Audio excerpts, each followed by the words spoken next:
Thank you very much, Mr. Speaker. The Honourable Speakers of Parliament,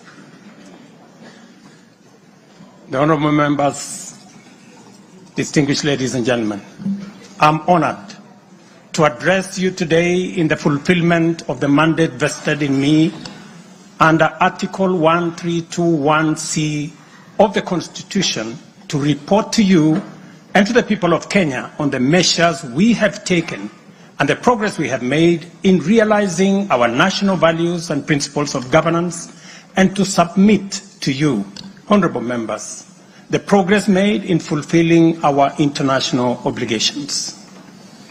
Since my last address, Kenya has undergone rapid change, occasioned by the collective awakening of the people in the understanding that the state of nation depends on the work we do individually and collectively.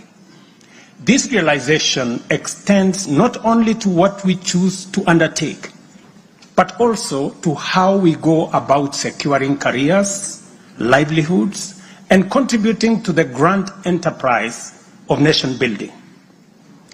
There has never been doubt, and now there is none whatsoever, that Kenya is a land of bold ambition, with our citizens always desiring and insisting on the best possible standards, not only for themselves, but also for their families and for our nation. Consequently, our democracy has empowered citizens to ask questions and demand changes in the way their affairs are managed, driving the wheels of our nation's social, political, and economic transformation faster in the direction of excellence and prosperity. Rare are the times when leadership is ahead of the people. We are always striving to steer the machinery of state and government to keep pace with the aspirations of our citizens. We have learned through the hard as well as the more customary ways that listening is a full-time occupation of leadership, and that all questions asked by the people must be answered thoroughly and in full. We have learned never to take anything for granted and make every effort to call all our people, to carry all our people along with us in the pursuit of our transformation. The context in which I make this national address is not only significantly different from previous occasions, but it is also a singular moment with unique historical implications for us all. It is an opportunity to affirm the principles and values of which our nation stands, review the steps we have taken, the path we have chosen in our journey of national development, and reinforce the commitments we have made to one another and to our beloved nation for the sake of the present and future generations.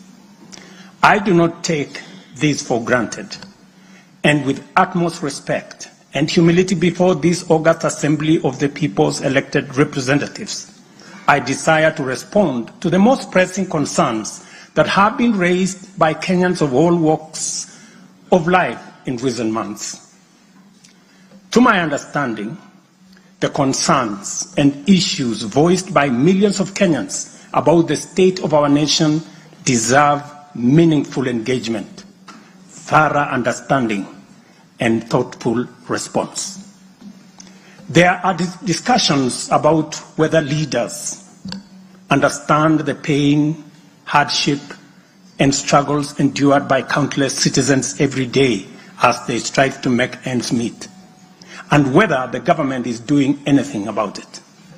Similarly, many struggling Kenyans impatiently wonder when will real money get to their pockets, and when will the jobs promised, which they deserve, become a reality. Additionally, there has been conversations about our education system, particularly the transition to the competence-based curriculum, and whether policies in this sector are working for or against Kenyans. Important questions have also been raised concerning the direction of development in relation to democracy, human rights, and fundamental freedoms, as well as the rule of law, transparency, and accountability. Another more direct question that emerges every now and then is whether public policy in this administration is in furtherance of service delivery to citizens or just in aid of political strategy. It is undeniable that for many Kenyans, times are hard and the struggle to meet their daily basic needs remains daunting.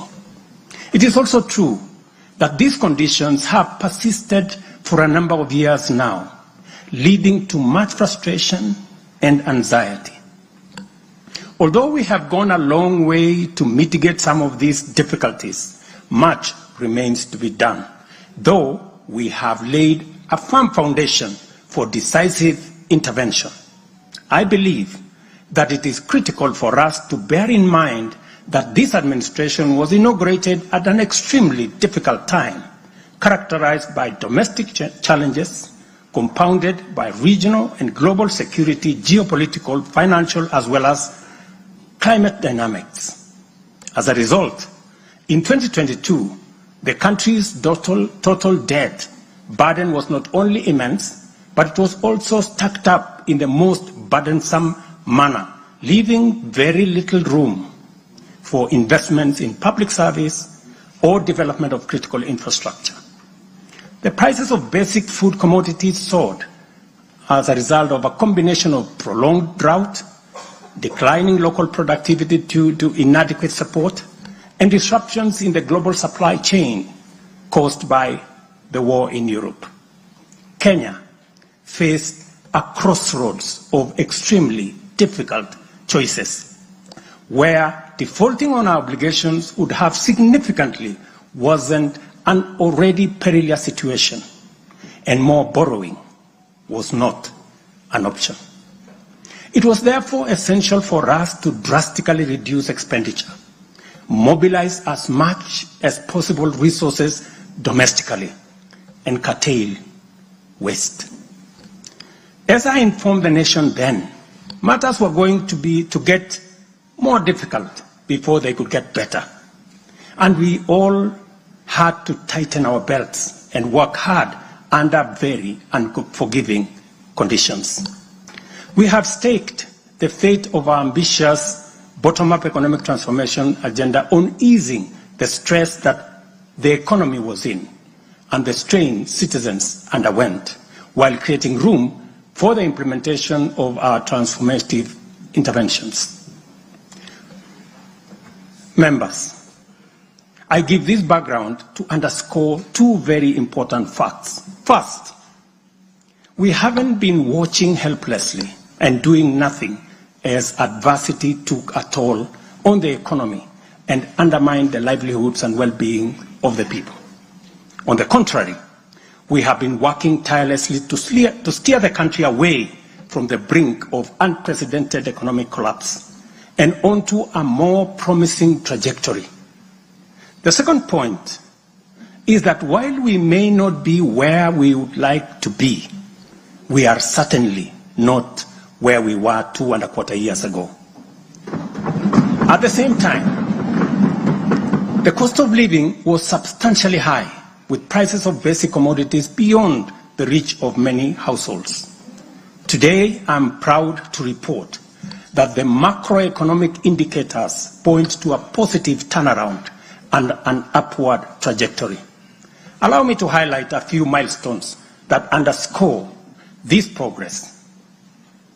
The shilling has stabilized significantly, appreciating from Kenya shillings 162 to the dollar in February 2024 to Kenya shillings 129 today, a remarkable gain of 20%. This recovery has restored confidence in our financial markets and significantly reduced the cost of servicing external debt, creating fiscal space for our development imperatives. Inflation has declined dramatically from 9.6% in September 2022 to 2.7% in October this year. the lowest rate in 17 years. This achievement has been the consequence of favorable weather and our deliberate efforts to support farmers with affordable inputs, including subsidized fertilizer, leading not only to increased production but also productivity and lowering the prices of many cereals, including maize, pulses such as beans and peas. Our foreign exchange reserves have surged by US dollars 2.4 billion to hit a new record of US dollars 9.5 billion, providing a 4.8 month of import cover, the highest in 10 years. This resilience yields us or shields us from external shocks in the global economy and restores investor confidence. Ladies and gentlemen, interest rates are also trending downwards, reducing borrowing costs and freeing up fiscal space for growth-enhancing initiatives by business. Tax revenues have grown by 11.5% in the year to June 2024, reflecting the success of our tax-based expansion measures. The economy continues to grow steadily, recording a 5.6% growth rate in 2023, among the highest globally. We project 5% growth this year and 5.6% growth next year. Honorable members, our efforts to secure food security and stability are already bearing fruit. Since February, we have distributed subsidized fertilizer to 6.45 million registered farmers in 45 counties, enabling them to increase their yields. And this year, we have procured and through e-vouchers distributed 7 million bags of both planting and top dressing fertilizer to boost food production across the country.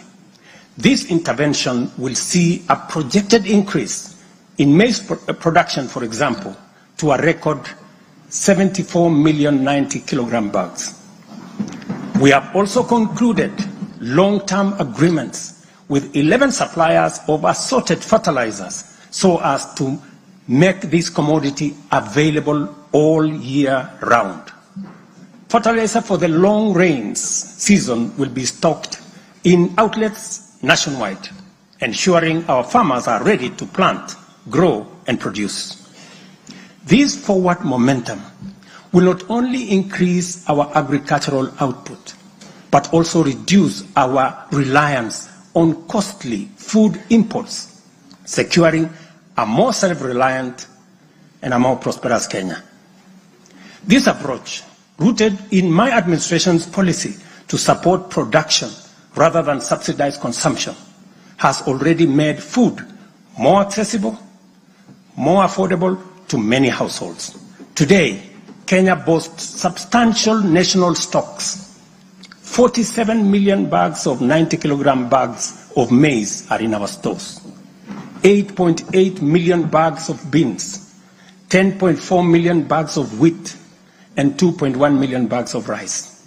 Slowly but surely, we are building a food-secure Kenya, where families need not to worry or worry less about their next meal. In the sugar sector, we have achieved a historic milestone. All 17 sugar factories across Kenya are now operational, producing at impressive levels, while 4 new sugar factories are under construction.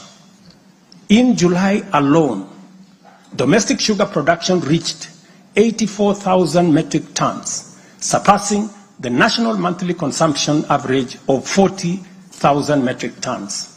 For the first time in recent history, Kenya is producing enough sugar to meet our local demand. This success is attributed to many factors: subsidized fertilizer for sugarcane farmers, an additional 500,000 acres that has been brought under production, and improved management of the sugar sector, which have revitalized production and brought the industry back to life. I just signed, as you know, the new sugar laws to provide further policy guidance as we seek to be a sugar exporting country shortly. In the coffee sector, we are on track to increase exports from 51,000 metric tons this year to 150,000 metric tons by 2027. The government has also raised disbursements from the Cherry Advance Fund from 2.7 billion to 6 billion Kenya shillings, complemented by an additional disbursement of 1.5 billion by the Commodities Fund. Average prices at the Nairobi Coffee Exchange have risen by 25%. And in the last financial year, the country produced and exported 48,000 metric tons, earning farmers Kenya shillings 25 billion. Additionally, 320,000 bags of fertilizer have been allocated specifically for the coffee sector, and we will be working with cooperatives to make sure this fertilizer is distributed at the nearest possible destination to the farmers. These interventions are expected to boost smallholder farmer earnings from Kenya shillings 300,000 to 500,000 per acre annually by the year 2027. The dairy sector remains a vital value chain with a quick turnaround impact on households in the economy. The government of Kenya has released and you members approved 3 billion shillings to modernize the new KCC, ensure farmers are paid on time, and maintain a high price of Kenya shillings 50 per litre. As a result, intake to KCC has increased from 100,000 litres a day to 220,000 litres a day by last month.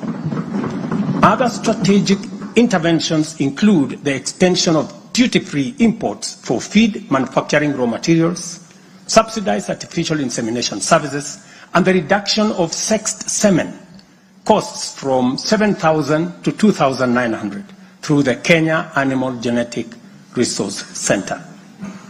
These measures have led to a 14% increase in milk production from 4.6 billion litres in 2022 to 5.2 billion litres in 2023, with projections exceeding 6 billion litres this year. The value of exported dairy products has nearly doubled, rising from Kenya shillings 4.8 billion in 2022 to Kenya shillings 7.2 billion in 2023. These gains demonstrate how targeted policies can deliver tangible benefits to dairy farmers and drive growth in our economy. Honorable members, by 2022, the education sector was in a crisis with a lack of clarity in transition to the competence-based curriculum, a shortage of 110,000 teachers, and 23 out of 40 public universities were technically bankrupt and at risk of closure.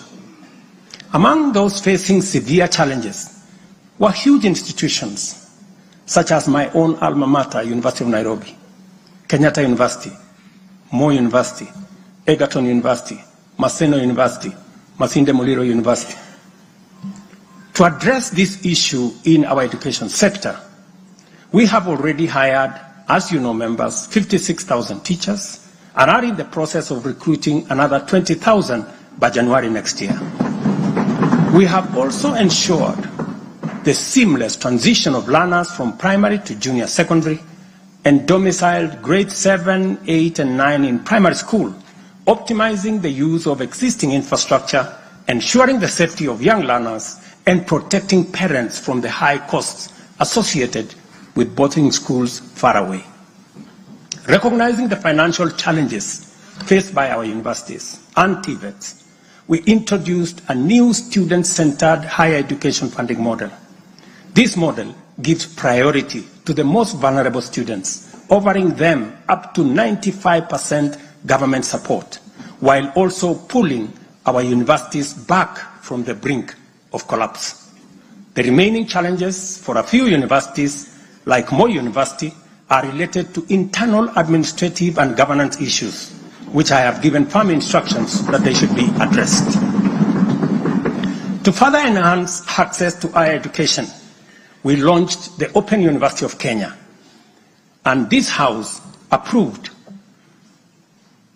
that exercise, paving the way for more students to achieve their academic goals. The institution's first cohort of students is scheduled to graduate next week on the 29th of November 2024. Honorable members, universal health coverage is a cornerstone of our transformation agenda and a matter that touches every Kenyan family. Despite health being a devolved function, we acknowledge the immense financial burden that comes with health. Counties have struggled with shortages of medicine, equipment, sometimes staff, hindering service delivery and leaving countless Kenyans with suboptimal access to health care. It would have been easy for me to step back and leave this responsibility to counties alone. But that would have been a disservice to Kenyans and a betrayal to our Constitution. Instead of engaging in debates about healthcare being devolved, I have chosen the hardest but necessary path of addressing this challenge head on. Health delivery is not just about fulfilling a constitutional mandate by whatever level of government. It is about ensuring that healthcare is not a privilege for the few who can afford and a pipe dream for the many who cannot. For years, NHIF was saddled with debts and inefficiencies, and healthcare was being severely and negatively impacted. For far too long, too many households have lived on the edge, just one illness away from financial catastrophe. Our healthcare system has historically neglected the poor and vulnerable, leaving them without any option, while private sector medical covers remained out of reach for the majority.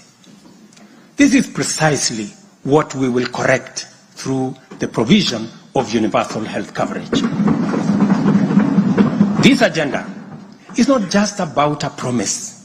It is about a bold commitment to deliver health through transformative financing reforms, making healthcare accessible and affordable, digitizing our healthcare services to enhance efficiency, eliminate fraud, and stop corruption, and to empower a skilled and motivated health workforce. To honor our commitment on the universal health coverage, I signed into law 4 groundbreaking legislation on the 19th of October, passed by this August House. The Social Health Insurance Act replaced the outdated National Hospital Insurance Fund and established the Social Health Authority, which oversees 3 essential funds. This modern framework ensures that every Kenyan, especially the most vulnerable, can access quality healthcare services when they need it most. The shift from the National Health Insurance Fund model to Taifa Care is fundamental and radical in both scale and character. NHIF, if I give you a bit of example, NHIF served a few salaried Kenyans and those who could afford to pay. But Taifa Care covers every Kenyan, regardless of employment or financial status. Secondly, despite serving a limited class of citizens, NHIF nevertheless accumulated billions of shillings of debt because of misalignment between contributions and the actual cost of healthcare. Taifa Care has undertaken an accurate costing of all healthcare-related goods and services in order to provide timely, effective, and efficient service to every Kenyan that is affordable. Additionally, the NHIF had a waiting period lasting between registration and eligibility for service. I think it was like about 3 months. Under Taifa Care, citizens are eligible for all services upon registration. I therefore urge every Kenyan to take the most important step in securing dependable health care for themselves and their families. Register. Register now or at the earliest possible opportunity. Honorable members, for the first time in our nation's history, free primary health care is increasingly becoming available at dispensaries, health centers, and hospitals. Ambulance and emergency services are also slowly but surely being made available at no fee. Under Taifa Care, we have introduced a comprehensive benefits package that brings specialized care, such as cardiothoracic surgery, within reach for many Kenyans without the burden of financial strain. Through the Digital Health Act, we are revolutionizing healthcare delivery. Every step of the process, from registration, eligibility checks, to claims, is now digitized. By eliminating unnecessary human interaction, we are tackling corruption, reducing inefficiencies, and ensuring that resources are used where they are needed most. As a result, the good news, SHA will pay all October claims in full by next week. And it will continue like that going into the future. To date, over 15 million Kenyans have enrolled in Taifa Care, and more than 60% of employers have successfully transitioned into its framework. The newly established Social Health Insurance Fund empowers citizens to contribute towards accessing a broad range of healthcare benefits. This represents a seismic change from the old reactive healthcare model to a forward-looking system that prioritizes prevention and preparedness. Once the transition from NHIF is complete and SHIP becomes fully operational, Kenya will have a healthcare system that guarantees dignity, peace of mind, and equitable access for every citizen for the very first time in our 60 years of independence. Honorable members, we have launched an ambitious healthcare program, one that Kenya has always needed and deserved. Like any major transition, there are challenges, but I promise you, we are fully committed to making the system work. As we roll out this program, we are listening to citizen voices and collaborating with counties to deliver better healthcare services. Through the Facility Improvement Fund, which you in this House passed, we will ensure that hospitals are equipped with the tools they need, medicine, equipment, and other resources necessary to provide quality care, while involving citizens in decision-making at every facility. We are now doing the heavy lifting, clearing decade-old debts, ensuring access to medicine and equipment, and stabilizing a system that had failed too many for too long. We are building a healthcare system that serves every citizen with equity and dignity. Over the past month, we have disbursed Kenya shillings 5 billion to settle historical debts owed to the public, private, and faith-based medical facilities, some of which have been pending for over a decade.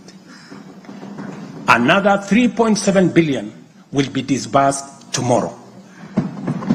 This underscores our commitment to ensuring uninterrupted delivery of healthcare services, and we will continue to clear the remaining balances in a phased-out approach over the coming months. This sustained effort aims to restore confidence in the healthcare system and ensure seamless access of quality services. Honorable members, there is a compelling body of data projecting that not only is the future of humanity urban, but also that Africa has the fastest rate of urbanization. Kenya is no exception, and in fact, many of our counties are urbanizing rapidly. Dear Kenyans, we have a date with an urban future, and the only choice we have is what this urban future will look like. Will it be characterized by decent, dignified, safe, and livable neighborhoods and communities?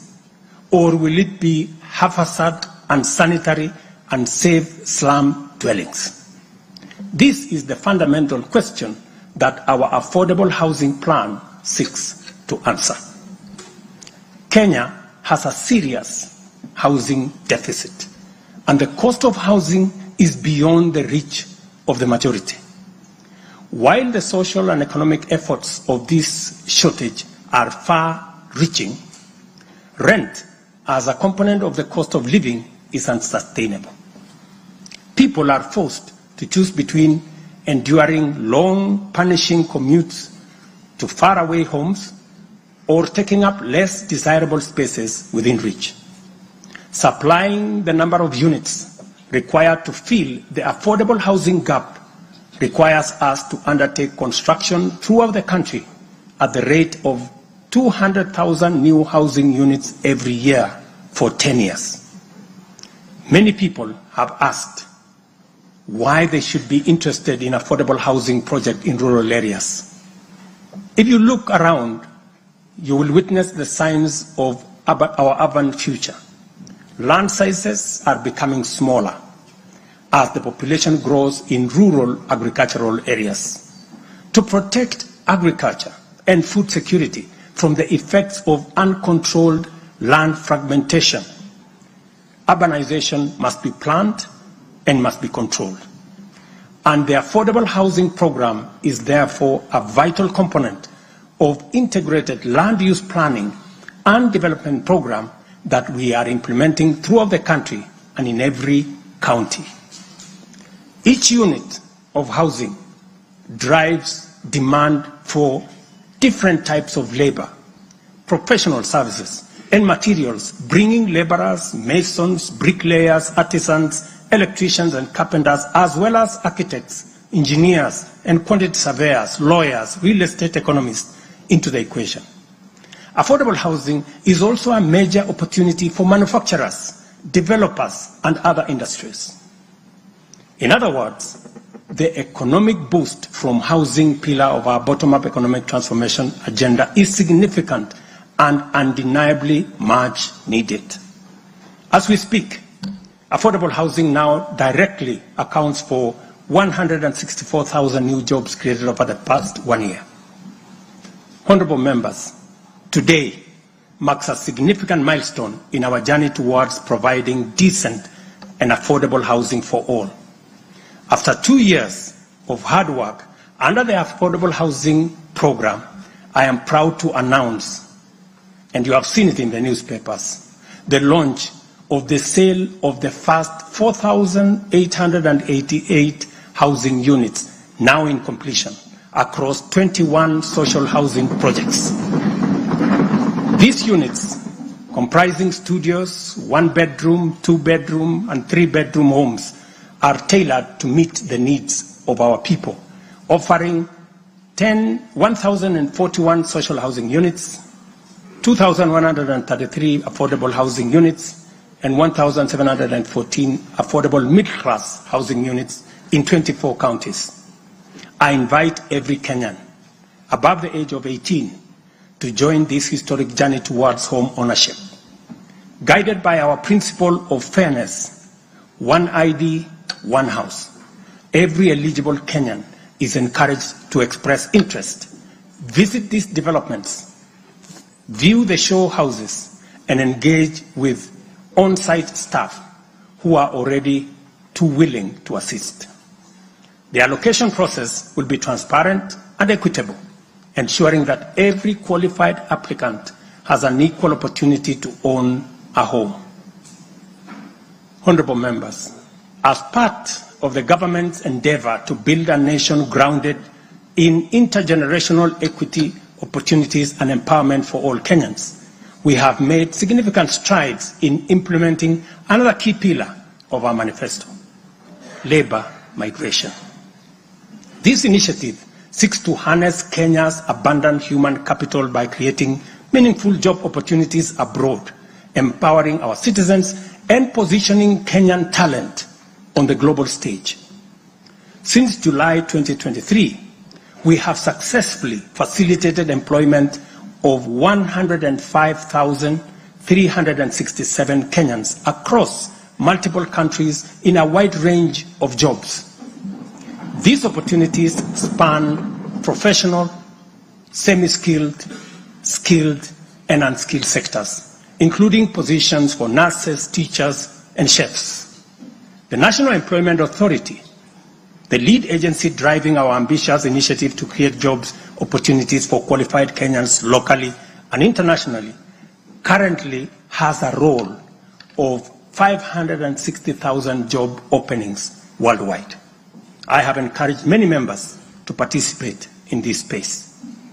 Our focus extends beyond destinations such as the United Kingdom, Canada, Australia, Bahrain, Oman, United Arab Emirates, Germany, Saudi Arabia, Kuwait, and Qatar. We are also expanding our reach by actively negotiating bilateral labor agreements with new potential markets, including Russia, Poland, and Jordan. These efforts are driven by our commitment to open up new pathways for employment, ensuring that Kenyans are well represented in the global workforce. In the digital economy, we are expanding last-mile fiber optic connectivity using the extensive Kenya Power Transmission Lines network to the most remote and underserved areas of Kenya, and making significant strides to establish digital and ICT hubs. This has created a foundation for digital transformation, enabling IT economy workers, young digital creators, and entrepreneurs to access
complementing the government's efforts to nurture this vital sector.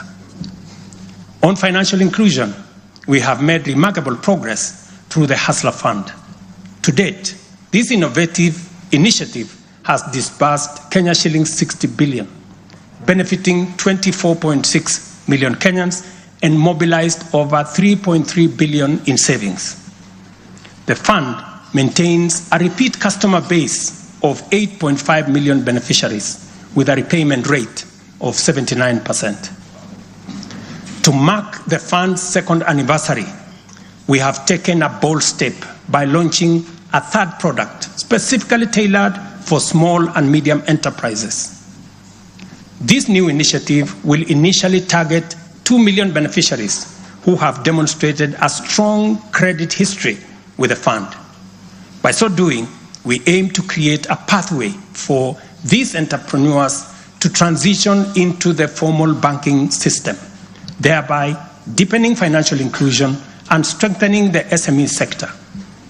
This milestone underscores our commitment to build a financially inclusive and economically resilient nation.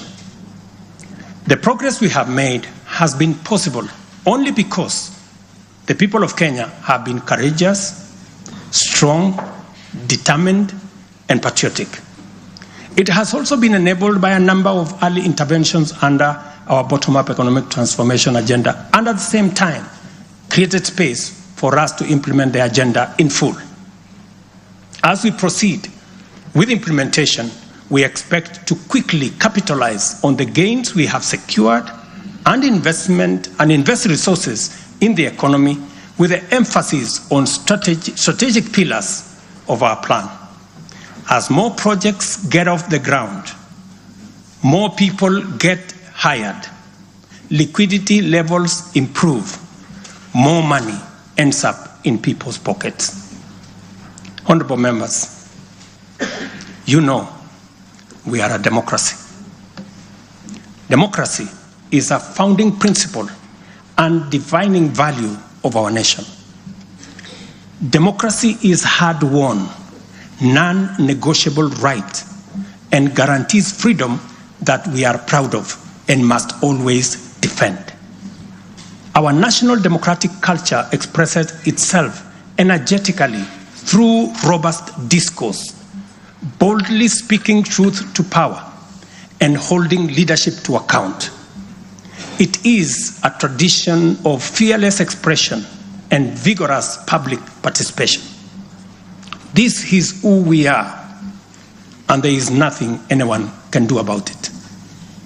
We understand, therefore, that protests are always legitimate and permitted by the Constitution.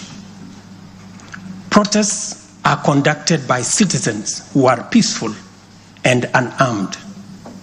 Assemblies, demonstrations, and picketing to advance constitutionalism, increase accountability, and defend the rule of law are constitutional imperatives. Conversely, mobilization in pursuit of criminal agenda, chaos and anarchy are explicitly forbidden because we all have a duty to defend our republic, our constitution, and the rights of all people. The government, in particular, must remain vigilant at all times against modern threats to the sovereignty and territorial integrity of our nation, as well as public order, peace, and security. In this digital era, characterized by transformative innovations, including artificial intelligence, it has never been easier to inform, educate, and entertain the people. At the same time, it has never been easier to misinform, mislead, disinform, incite, and alarm the public. Criminals and subversive elements who infiltrate and hijack peaceful protests are a threat both to legitimate protesters and to the public. Incidences of violent criminality in the name of protests threaten the safety of innocent people, public assets, private property, and the social order. The tension here is stark. We have a democracy which we are proud of, must defend, and should deepen by all means. And at the same time, we have citizens whose lives, rights, we must protect, and a nation whose security, stability, and prosperity we must safeguard. The task at hand is complicated if citizens and state agencies dilute the distinction between the lawful and the criminal, the just and the unjust, thereby making it difficult to tell protesters and security officers from bandits, gangsters, and criminals. It is only by following the law that we are able to achieve our aims and apportion accountability properly. It should not be possible for robbers and looters to escape accountability by claiming that they were taking part in a protest. Likewise, it should not be possible for security officers to wound, maim, or even kill citizens and claim that they were engaging violent criminals. We all have a duty to make the necessary distinction and to do so clearly to protect democratic expression and guarantee public safety and security. I must now confront an issue of widespread concern regarding the relationship between citizens and the security services in the context of immense threat and intense political dynamism. Numerous allegations have been made concerning disappearance of people during protests. A number of these cases have been resolved, while others have been uncovered as fake news, undermining efforts to find genuine cases of missing persons. A good number of alleged disappearances have also turned out to be arrests made by police officers. In such cases, the suspects have been duly arraigned in court. I must, however, make it very clear that there is no attempt to justify or excuse illegal arrests. Such would be a serious threat to the life and liberty of citizens. I condemn any excessive or extrajudicial action which puts the life and liberty of any person at risk, including disappearances and threats to life. I urge all Kenyans with information about such cases to forward the information to the Directorate of Criminal Investigation and to IPOA, where they suspect members of the police service to be implicated. I am aware, for example, that many of the cases that have been raised are being handled by the Independent Police Oversight Authority, an important step in accountability and justice. Many citizens, as well as various organizations representing and championing women's rights and welfare, have expressed concern about gender-based violence and the increasing cases of killings of female victims by male criminals motivated by primitive expressions of gender-based brutality and impunity. Left unaddressed, these incidents will cause the women of our nation to feel increasingly unsafe, even in their own homes. This is both tragic and unacceptable. It also complicates, in disturbing ways, the struggle by Kenyan women for inclusion, for equality, for dignity, social justice, their rights, their protection, a section of our society that has been marginalized for a long time. I am aware that most of these cases of murder of women by men have been investigated and prosecuted. It is my hope that in due course, those found culpable will face the full force of the law. Members, it is time for each of us, political leaders, public officers, religious leaders, traditional institutions, and family members, to do our part in raising boys into morally upright men who will never need to affirm their masculinity at the expense of women, but instead contribute to making our society just, safe, equal, and inclusive. I appreciate women leaders who have taken time to engage me and propose solutions to address this issue. I have held discussions with other leaders in government, and I have tasked the Deputy President to reach out and facilitate collaborative, broad-based, and multi-sectoral deliberations and recommend effective and radically transformative and affirmative action within the next 6 months. This Parliament will recall that early in my tenure, I engaged the leadership of both houses with recommendations on a working formula to actualize meaningful inclusion of women in national leadership. We must seriously question the drivers and the motives of resistance and reluctance to take the next step in actualizing the two-thirds gender rule. We must call out those who continue to sabotage this right of women to contribute to the governance of our nation. Women are not second-class citizens. They deserve equal representation at all levels.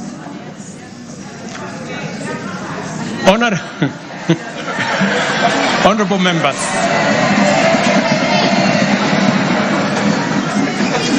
without a doubt, honorable members, without a doubt, every shilling of our national revenue matters and must be used to deliver maximum value to Kenyans. Wastage, corruption, and the abuse of office are grave risks to national transformation and a direct threat to the well-being of the people. I have given my full commitment to serve as a responsible steward of public resources.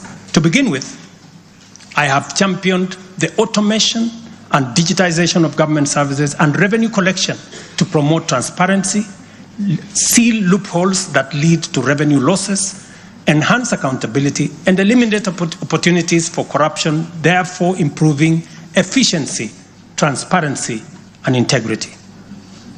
I am delighted to report to this House on the dramatic improvements we have recorded by automating and digitizing our revenue collection and service delivery through eCitizen. We have so far digitized 20,855 government services, up from 350 in 2022, representing an increase of almost 6,000%, while we have significantly improved revenue collection. Take the case of Kenya Wildlife Service, whose total revenue for the year ending June 30th, 2023 was 5.3 billion. But after implementing a digital revenue collection system, the revenue grew to 7.6 billion in the year ending June 30th this year, representing a 43% increase. This initiative alone has firmly put KWS on the path to self-sufficiency, freeing the corporation from reliance on exchequer support. I commend the teams at KWS, as well as all other government institutions that have leveraged technology and the digitization process to improve revenue collection. Under the Digital Health Act that you members passed in this House, we are determined to enhance efficiency and transparency provided by technology in the provision of healthcare services to eliminate fraud and fake claims. Tax revenue mobilization by the Kenya Revenue Authority, starting with its customs revenue system, is equally being worked on to ensure that revenue leaks are eliminated. Because corruption is a serious risk to social justice, sustainable development, and national security, and the bottom-up economic transformation agenda, I am harnessing our working relationship with other arms of government to encourage the judiciary and parliament to enhance integrity and efficiency by adopting digitization and automation. As I do so, I must caution that all these measures will only achieve intended results if, and only if, the institutions charged with combating corruption and promoting efficiency and integrity stop hiding behind the transparent screen of independence and rise up to meet the people's expectation on matters integrity. Let me say this. It cannot be the case that the Director of Public Prosecutions keeps dropping cases because somehow they are unable to produce witnesses. It cannot also be the case that corruption suspects rush to court to obtain anticipatory bail that shields shields them from due process and enables them to compromise investigations.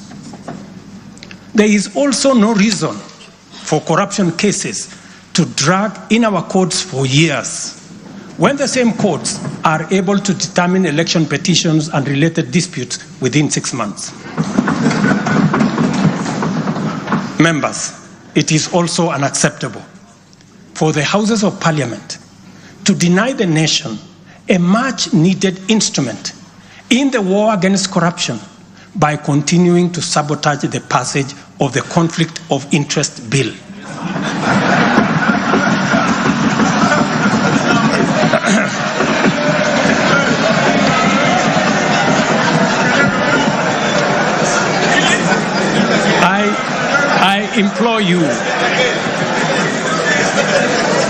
I implore you, honorable members, to stop dragging your feet on this bill, unless, my friends, there is a conflict of interest in the passing of the conflict of interest legislation. Similarly, the National Treasury has been dragging its feet in the implementation of an e-procurement system for the last 10 years. Today, I have directed the National Treasury to roll out the e-procurement system by the end of the first quarter of 2025 and ensure that going forward, only procurement undertaken through this system is sanctioned and paid for. Of the many difficult assignments I have undertaken, this fight against corruption is one I now take on with resolve going forward. Let this serve as notice to all. Independent institutions charged with this responsibility must up their game, pull up their socks, and match up to the expectations of the people of Kenya. Honorable members, I have stated in the past and now reiterate today that in the face of undisputed evidence or credible information on corruption, I will not hesitate to take decisive action. Accordingly, I now direct, in furtherance of the principles enshrined in Article 10 of the Constitution on transparency and accountability, and based on new information provided by investigative agencies and partner nations, that the procuring agencies within the Ministry of Transport and the Ministry of Energy and Petroleum immediately cancel the ongoing procurement process for the JKIA expansion public-private partnership transaction, as well as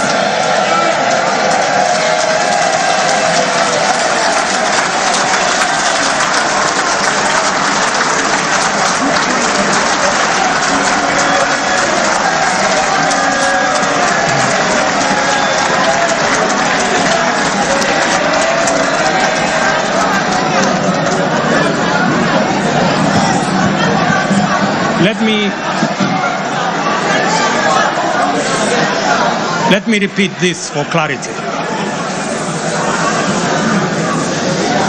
I have said that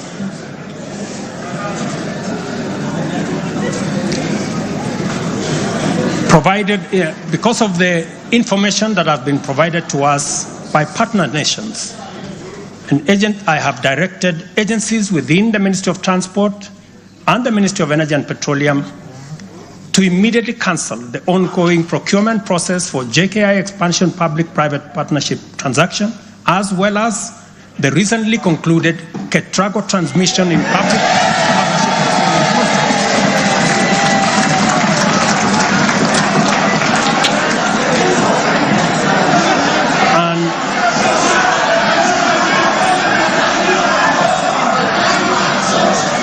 And immediately commence the process of onboarding alternative partners, because these are important projects.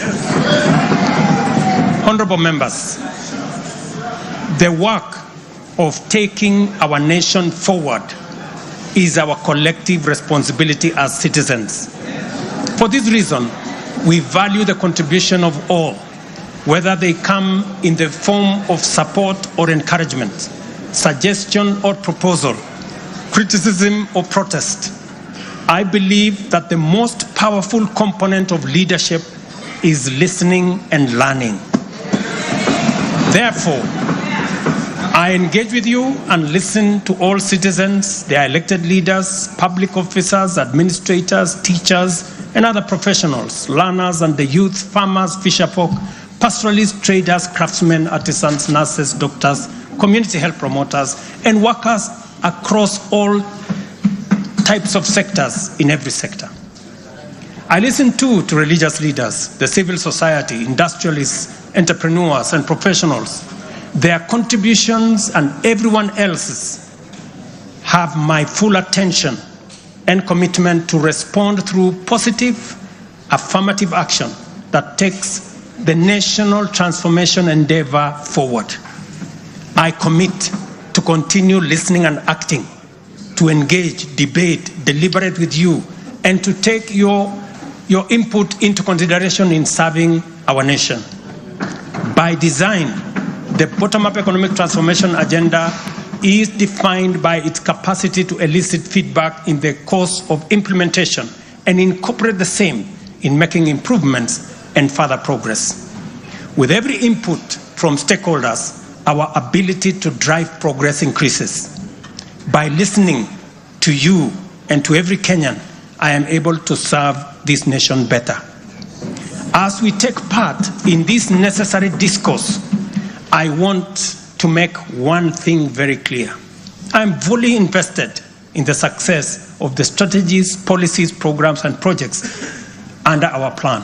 For this reason, I am committed to do all it takes and work with every willing Kenyan until we succeed, because failure is not an option. Given the challenges our nation has faced, it has become clear, honorable members, that overcoming these obstacles requires the collective energy, the collective wisdom, ideas, and goodwill of Kenyans of all political, cultural persuasions, religious beliefs, and walks of life. The wisdom of entrenching national unity and inclusivity as a national value in our Constitution is clearly evident. Our diversity is our source of power. And this moment in the history of our nation calls for radical collaboration to transcend our challenges. We do not have the luxury of magnifying our differences. It is time for all of us to pull together and usher the nation into the future of our dreams. With this in mind, I initiated extensive consultations with leaders from across all divides, public and private. Through these engagements, we resolved to reimagine unity and inclusivity and harness the full potential of our nation through bipartisanship, which culminated in the formation of the broad-based cabinet.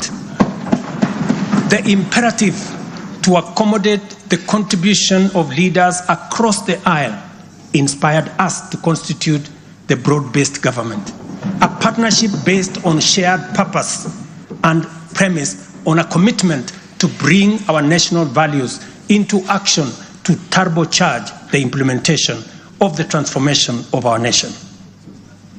Being a farmer myself, transformation is like farming. A lot of resources are invested in plowing the land and planting the seeds, after which there is nothing to see for all the work except stretches of bare earth. Impatience might lead to anxiety and lamentation of the waste of effort in seed buried in the earth. However, after a brief wait, seedlings sprout, requiring close attention, weeding, and patient tending into the crop that will be ready for harvest. So is economic transformation. It requires hard work, investment of resources, patience, and faith. We have planted the seed, and all over the field, it is beginning to sprout. While admittedly there remains much to fulfill, our collective hope to deliver the national economic transformation that this nation so dearly deserves is on course. I am proud to declare that we have also made undeniable progress in building on the strong foundation laid in previous years and getting the national development project off the ground. Honorable members, from the reports that I have the honor to table for your consideration and debate, there is reason to be optimistic that our forward march is unstoppable and that our capacity and commitment to live and work by our national values and principles of governance are stronger than ever before. Our nation is a proud member of the international community, making our contributions to the global progress boldly and with great determination. We stand collectively facing the dawn with confidence that our expectations of a bright daylight is not in vain. In summary, honorable members, and all fellow citizens, the state of our nation is resilient. And now, honorable speakers, it is my pleasure to submit to Parliament the following 3 reports as required by the Constitution. Number 1 is the report on all measures taken and progress achieved in the realization of national values. The second, report on progress made in fulfilling the international obligations of the Republic of Kenya. And the third, report on the state of our security. Now, therefore, I hand over the reports to the Speaker of the Senate and to the Speaker of the National Assembly. Thank you all. God bless you, and God bless Kenya.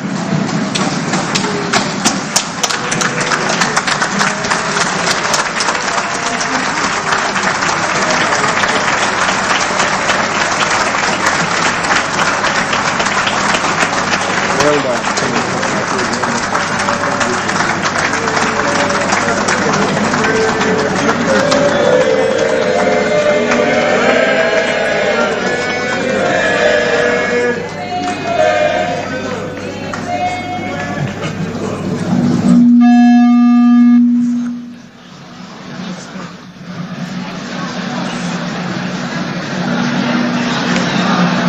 Order, honorable members, Your Excellency the President, the Right Honorable